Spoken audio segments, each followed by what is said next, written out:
नमस्कार, राजस्थान स्पेशल देख रहे हैं आप। मैं हूं आपके साथ नेहा दुबे। राजस्थान का बजट पेश हो गया है और वित्त मंत्री दिया कुमारी ने बजट पेश कर दिया है। राजस्थान में बम्पर नौकरियां, पेंशन बढ़ी हुई और साथ ही साथ फ्री टैबलेट और स्कूटी देने का ऐलान किया गया है। खाटू श्याम जी के विकास के लिए 100 करोड़ रुपए का, कला स्थलों पर 30 करोड़ रुपए का खर्च किया जाएगा। और साथ ही बता दें आपको कि राजस्थान के वित्त मंत्री दिया कुमारी ने भजन लाल सरकार का पहला पूर्ण बजट को विधानसभा में पेश कर दिया है। ऐसा पहली बार है जब केंद्र के बजट से पहले किसी राज्य का बजट पेश किया गया हो। ये बजट केंद्र के दृष्टिकोण के अनुरूप है, जो कि पीएम मोदी के विकसित भारत के दृष्टिकोण के लिए रोड मैप तैयार करेगा। राजस्थान सरकार के सामने सबसे बड़ी चुनौती कर्ज से निपटना है, क्योंकि राज्य 5.79 लाख करोड़ रुपए के भारी कर्ज में डूबा हुआ है, जो देश में किसी भी राज्य के लिए सबसे ज्यादा है। और राजस्थान में दिसंबर में निवेशक शिखर सम्मेलन आयोजित होने की उम्मीद भी की जा रही है। ऐसे में सरकार बजट में निवेश अनुकूल नीतियों पर गौर कर सकती है। रूपनारायण सवरिया ज्यादा जानकारी के साथ सीधे हमारे साथ जुड़ गया। रूपनारायण, जानना चाहेंगे आपसे कि बजट में क्या कुछ खास है आम लोगों के लिए? देखिए नेहा, ये जो बजट है राजस्थान सरकार का, भजनलाल सरकार का पहला बजट है, जिसे दिया कुमारी जो मुख्यमंत्री भी हैं वो पेश कर रही है। और यहाँ पे जो है दिया कुमारी ने जो बजट पेश करने जा रही है, उसमें जो है आम जनता को जहाँ विश्वास है, वहीं पे जो है युवाओं को एक खास उम्मीद है, महिलाओं को खास उम्मीद है, किसानों को खास उम्मीद है कि कुछ न कुछ जो है ये नई सरकार करेंगी। और निश्चित रूप से जो है इस बजट से व्यवसायियों को भी ज्यादा उम्मीद के साथ वो इंतजार में है कि जो बजट पेश होगा उसके बाद ही वो देखेंगे कि किस तरीके से जो है वो अपने क्षेत्र में नई चीज कर सकते हैं, या फिर सरकार जो है किस तरीके से जो उन्हें प्रोत्साहन कर रही है। तो यहाँ पे जो है राजस्थान के लोग पूरी आशा भरी नजरों से इस बजट को देख रहे हैं, क्योंकि पहला बजट है इस सरकार का। और दिया कुमारी जो उप मुख्यमंत्री, वो अपना पहला बजट, क्योंकि इससे पहले जो बजट पेश किया था वो अंतरिम बजट था, और अंतरिम बजट के बाद जो है स्वतंत्र रूप से ये पहला बजट यहाँ पे पेश करने जा रही है। जी नेहा। जी, बहुत शुक्रिया इस खबर पर अपडेट देने के लिए। आप बने रहिए हमारे साथ, आगे भी आपसे जानकारी लेंगे।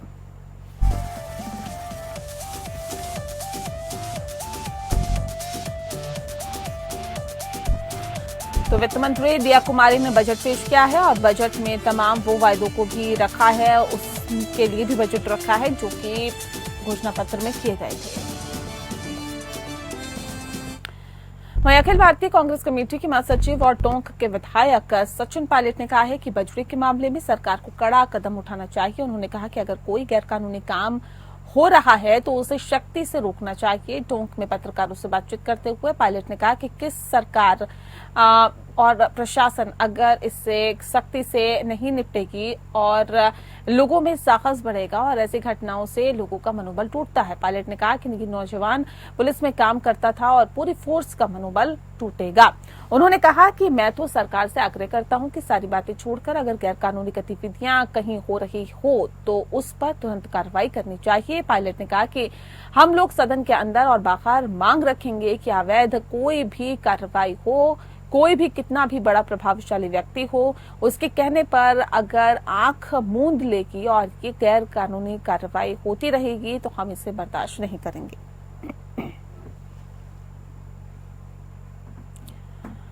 तो बजरी के मामले में यहाँ पर आपको बता दें कि सरकार को कड़ा कदम उठाना चाहिए। सचिन पायलट ने ये बात कही है। ज्यादा जानकारी रूपनारायण सवरिया दे रहे हैं। रूपनारायण, और क्या कुछ खास कहा सचिन पायलट ने, विस्तार से बताएं। क्षेत्र में पत्रकारों से बात करते हुए कहा है कि सरकार जो है जब तक ऐसे गैर कानूनी कामों को रोकेगी नहीं, सख्ती से जो है उनके साथ पेश नहीं आएगी, तब तक ऐसे लोग जो है उनके हौसले बुलंद रहेंगे और वो निरंतर जो है इस तरीके के काम करते रहेंगे। इससे जो है पुलिस, चूंकि पुलिस पे ये बड़ा हमला हुआ है, पुलिस के एक नौजवान की मौत हुई है, तो सचिन पायलट का कहना है कि अगर इसी तरीके के जो है अपराध होते रहे तो निश्चित रूप से जो है पुलिस का मनोबल गिरेगा। पुलिस का मनोबल जब गिरेगा तो प्रदेश की जनता का मनोबल गिरेगा। इससे जो है सरकार को सख्त कार्रवाई करनी चाहिए। अगर सरकार सख्त कार्रवाई नहीं करती तो विपक्ष जो है अपनी पूरी तरह जो भूमिका निभाएगा और निश्चित रूप से जो है ऐसे कार्यों को रोकने के लिए जो है वो मांग करेंगे, सदन के अंदर भी और सदन के बाहर भी। जरूरत पड़ी तो वो रोड पे भी आएंगे। जी नेहा। जी, बहुत शुक्रिया इस खबर पर अपडेट देने के लिए। रूपनारायण, बने रहिए हमारे साथ।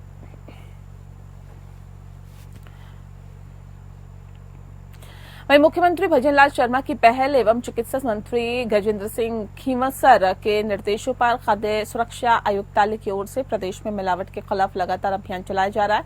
खाद्य सुरक्षा आयुक्त इकबाल खान के सुपरविजन एवं अतिरिक्त आयुक्त पंकज ओझा के नेतृत्व में खाद्य सुरक्षा दल ने झोटवाड़ा इंडस्ट्रियल एरिया स्थित तिरुपति ऑयल इंडस्ट्री के पवन ऑयल ब्रांड की फैक्ट्री पर बड़ी कार्रवाई कर 53,000 लीटर सरसों का तेल का स्टॉक सीज किया है। अतिरिक्त आयुक्त पंकज ओझा ने बताया है कि सीज किए गए सरसों के तेल में राइस ब्रांड तेल की मिलावट की आशंका है, जो कि एक सस्ता तेल होता है। तेल के सैंपल लेकर विभाग के लैब में जांच के लिए भेजा जा रहा है। इस कार्रवाई से पहले विभाग द्वारा 3 से 4% कंपनियों के सरसों तेल के सैंपल लेकर भी जांच अपने स्तर पर करवाई गई थी, जिसमें इस ब्रांड का नमूना फेल हुआ था। इस परिप्रेक्ष्य में आज और सैंपल लेकर विभाग के लैब में जांच के लिए भेजा जा रहा है। इस कार्रवाई में दल खाद्य सुरक्षा अधिकारी रतन गोदारा, पवन गुप्ता, नरेश शर्मा एवं नरेश चेजारा शामिल थे।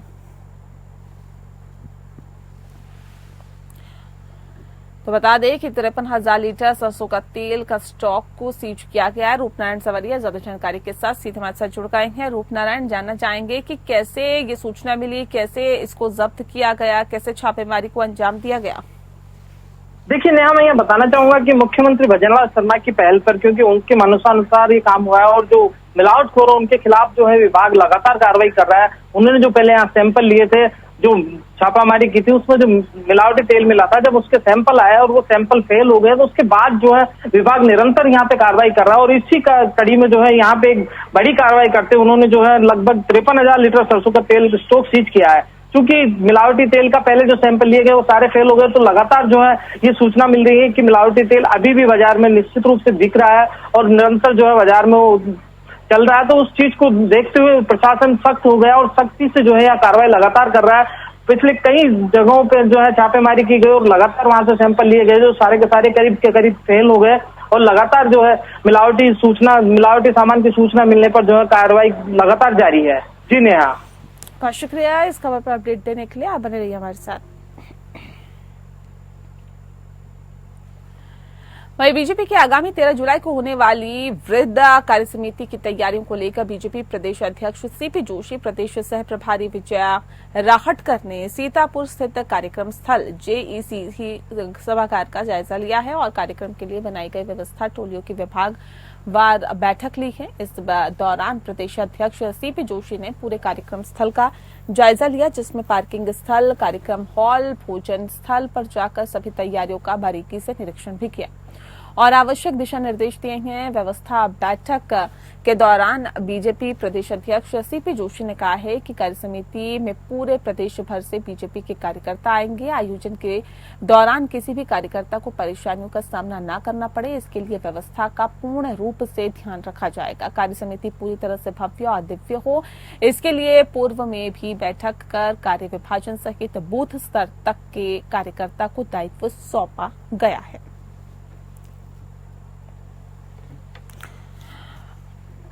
तो बता दें आपको कि 13 जुलाई को होगी वृहद कार्य समिति की बैठक और ज्यादा जानकारी दे रहे हैं रूपनारायण सवरिया। रूपनारायण, जानना चाहेंगे आपसे बीजेपी कार्य समिति की बैठक के लिए किस तरह की तैयारियां देखी गई है? देखिए नेहा, ये जो बैठक है वो 13 जुलाई को होनी है। वृहद कार्य समिति की बैठक और जेसीसी सभागार में होगी, जो सीतापुर स्थित है। और यहाँ पे जो है कार्यक्रम स्थल पर जो है प्रदेश अध्यक्ष सीपी जोशी गए हैं और उन्होंने पूरे कार्यस्थल उसका जायजा लिया। जायजा लेने के साथ साथ चूंकि पहले बैठक करके जो है राजस्थान के जो तमाम कार्यकर्ता थे, ब्लॉक स्तर के कार्यकर्ताओं तक इन्होंने जिम्मेदारियां बांटी थी।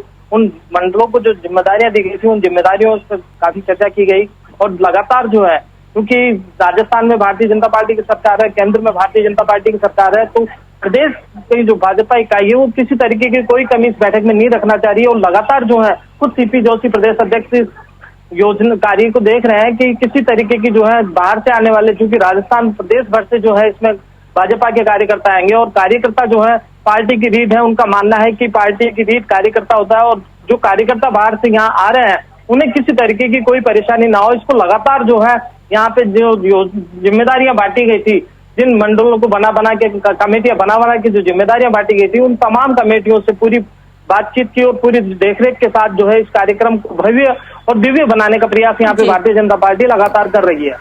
जी नेहा। बहुत शुक्रिया आपका रूपनारायण, तमाम जानकारी हम तक पहुंचाने के लिए। प्रधानमंत्री नरेंद्र मोदी को रूस के सर्वोच्च सम्मान order of saint Andrews the apostle से सम्मानित होने पर राजस्थान के मुख्यमंत्री भजन लाल शर्मा ने बधाई एवं शुभकामनाएं दी। मुख्यमंत्री कार्यालय की ओर से जारी एक वीडियो प्रतिक्रिया में सीएम भजन लाल ने प्रधानमंत्री मोदी को मिले सम्मान पर खुशी जताई है।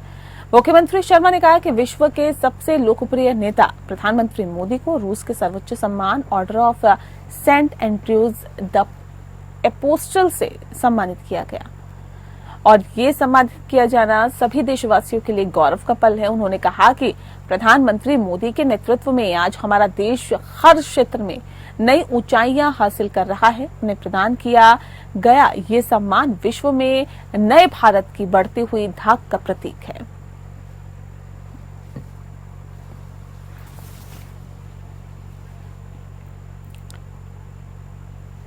पाली संभागीय आयुक्त डॉक्टर प्रतिभा सिंह ने जिला कलेक्ट्रेट सभागार में संभाग स्तरीय बैठक में पाली जिले के प्रमुख विभागों के जिला स्तरीय अधिकारियों के विभिन्न विभागीय कार्यों योजना की प्रगति की समीक्षा बैठक ली है और संबंधित अधिकारियों को आवश्यक दिशा निर्देश भी दिए हैं। बैठक में उन्होंने प्रमुख विभागों जिसमें चिकित्सा विभाग में एम्बुलेंस डिलीवरी, निःशुल्क दवा योजना, इलाज विभाग में पदों की स्थिति, स्वास्थ्य केंद्रों के बारे में और मौसमी बीमारियों की जानकारी, शुद्ध आहार, मिलावट पर वार अभियान के लिए कार्रवाई के बारे में निर्देश दिए।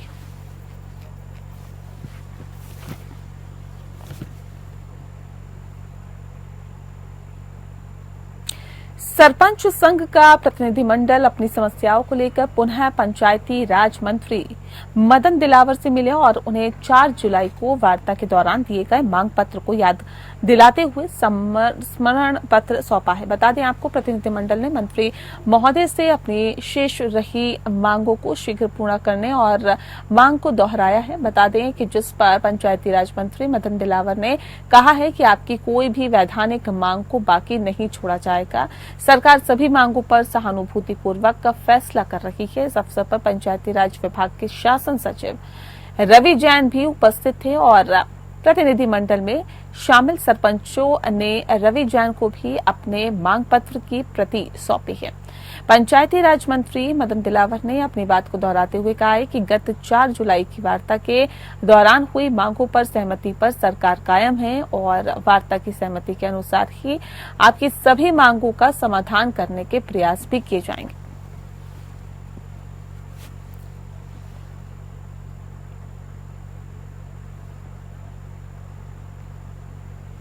राजधानी जयपुर में प्लास्टिक निर्माता और व्यापारियों की एक बड़ी बैठक इंदिरा गांधी पंचायती राज संस्थान में आयोजित की गई, जिसमें इसको लेकर रणनीति पर विचार किया गया। बैठक की अध्यक्षता करते हुए पंचायती राज मंत्री मदन दिलावर ने कहा है कि प्लास्टिक विशेषकर पॉलिथीन एक बड़ी समस्या है और इस समस्या के रूप में समाज के सामने एक चुनौती बनकर उभर रही है। बता दें आपको कि उन्होंने कहा कि हालांकि राजस्थान में प्लास्टिक पर पूरी तरह से प्रतिबंध है, फिर भी पड़ोसी राज्यों विशेषकर गुजरात से चोरी छिपे पॉलिथीन लाकर प्रदेश में बेची जा रही है। इसको लेकर इसको रोकने की भी आवश्यकता है। मंत्री ने कहा कि पॉलिथीन का प्रयोग रोकने का सबसे प्रभावी तरीका इसका बहिष्कार है।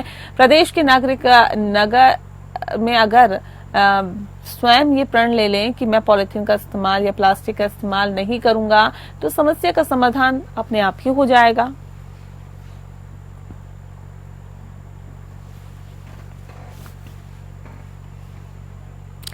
कोटपुतली के बांसुर अलवर रोड स्थित बालाजी होटल पर रात को बदमाशों ने होटल कर्मियों के साथ मारपीट की घटना को अंजाम दिया। मारपीट की घटना का ये सीसीटीवी फुटेज कैमरे में कैद हो गया और बता दें कि बांसुर में पुलिस अपराधी घटनाओं पर अंकुश लगाने में नाकाम रही है। गाड़ी में करीबन 5 से 6 लोग आए और खाना मनपसंद बनवाने को लेकर जमकर होटल कर्मचारियों के साथ मारपीट कर तोड़फोड़ करने लगे, जिसके बाद होटल संचालक ने पुलिस को सूचना दी। मौके पर पहुंची पुलिस तब तक बदमाश फरार हो चुके थे। होटल कर्मचारियों ने बताया कि खाना तो केवल बहाना था, लूट की नीयत से आए थे।